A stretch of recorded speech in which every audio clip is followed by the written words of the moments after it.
Okay, so this is my second time to record this. For some reason, my videos that I record on this other phone are not saving. I don't know why, so I'm going to give it another shot. So, right now, we're on our 80s and 90s hip-hop music collection. Before I begin, I want to show you guys my other pickup that I did yesterday. It's only one thing. I thought it was cool. It was a hit song in 6th grade when it came out. How We Do, sung by The Game, written by 50 Cent. So it's a single, so that was a cool find, no more than $5. So let's begin. Here we got Run DMC, Greatest Hits. For some of the younger viewers who might see this, if you guys want to venture out into music then, in terms of rap or hip-hop, I will start with the greatest hits, then go back to their first album, and then I'll recommend Crush Groove. Start there.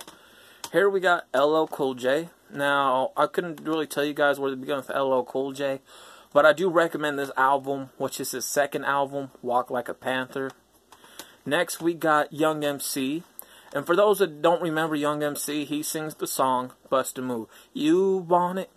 Come get it, baby. Just bust a move. Don't. That one. So I recommend Young MC's first album, Bust a Move. Great album, great album, great album. I do highly recommend it. Let me kind of get this in order really quick. Okay. Next, we got JJ Fad. His first album, only album, they were signed to Ruthless Records, Eazy-E's label. This is Supersonic. And best thing about this, well, let me tell you, Roxanne Shante, she came at a lot of females, and boy, she didn't care. And she came at JJ Fad, but JJ Fad got some good stuff too. Now, I don't have a full CD album by Roxanne Shante, except for her first one, or her only first one, but I got that on cassette, which is Bad Sister. I do recommend that. Here we got NWA, Straight Outta Compton, 20th anniversary, right here. That's a great one.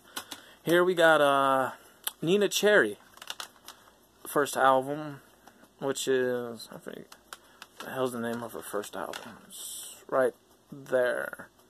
Raw Like Sushi.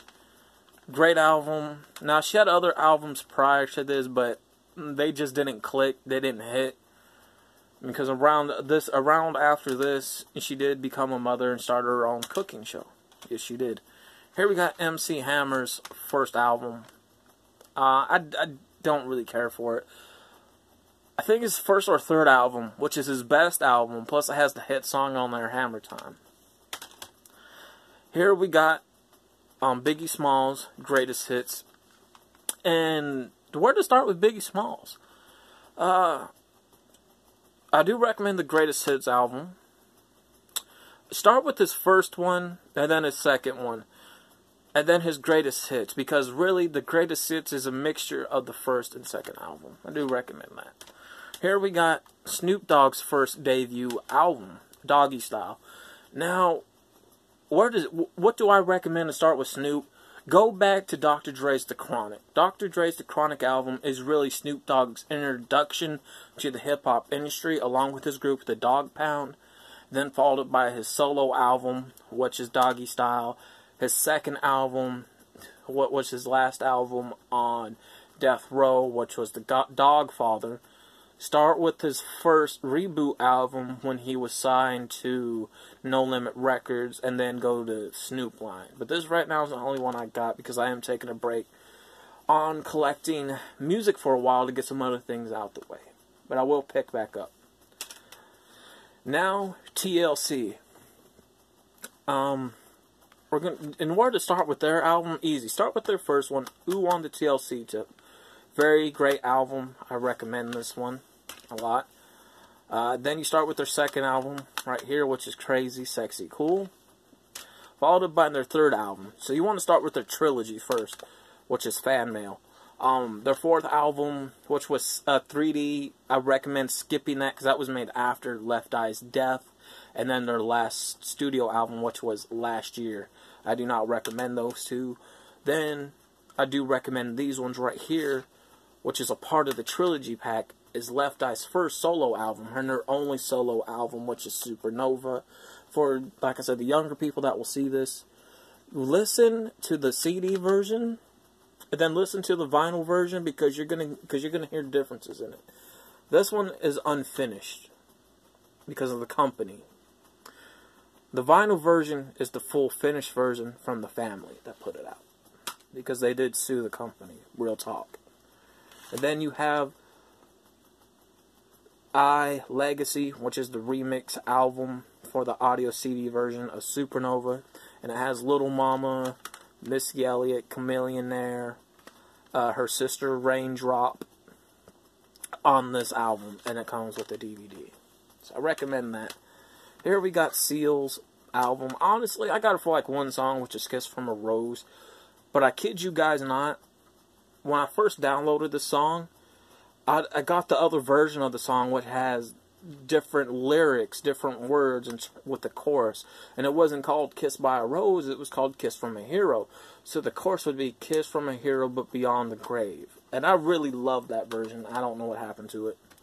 This is an R&B group. I thought they were a hip-hop group, because this guy looks like Tupac. Real talk. It looks like a young Tupac before the tattoos and stuff. This album, trash. Funk classics of the 80s. Boy, there's a lot of good songs in the 80s that came out that you could have chose for this playlist, rather than the shit they have on here. Some of it, okay, some of it, whatever. It is what it is. Here we got, what is this? Will Smith. So, Will Smith, where to start with Will Smith? Start with his first album, right here, which is a year prior to, maybe even several months prior, before The Fresh Prince of Bel-Air was even shot, which is his home base. So I recommend this because it has his friend with him, Jazzy Jeff. Then you want to go to this album, which is Big Willie Style, which has Men in Black on it. So this is during the Men in Black era, during the late 90s. Then you want to start with this one right here, William Nation, which has the Wild West song in it during that Wild West movie.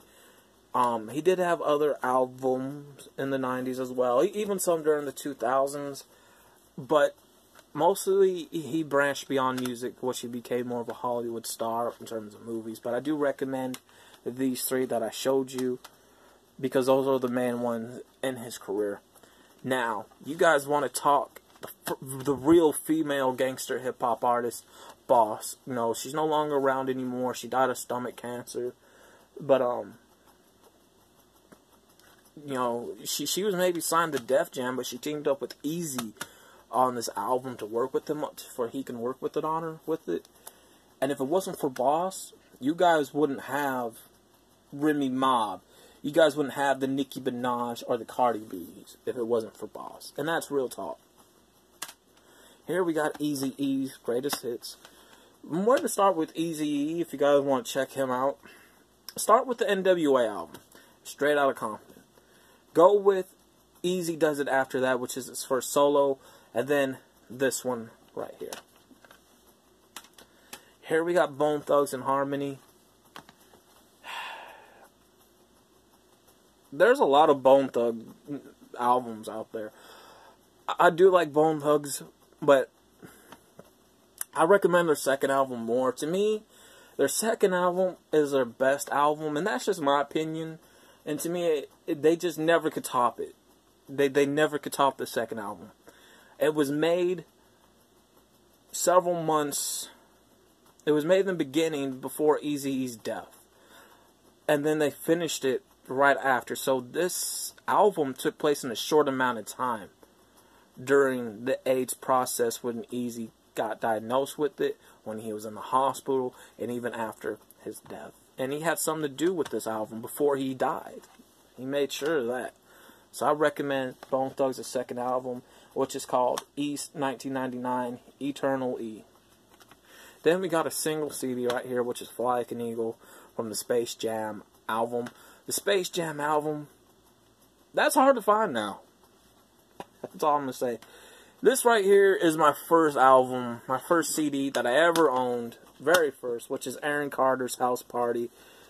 Come Get It. But I'm going to be honest with you guys, man. Say what you want.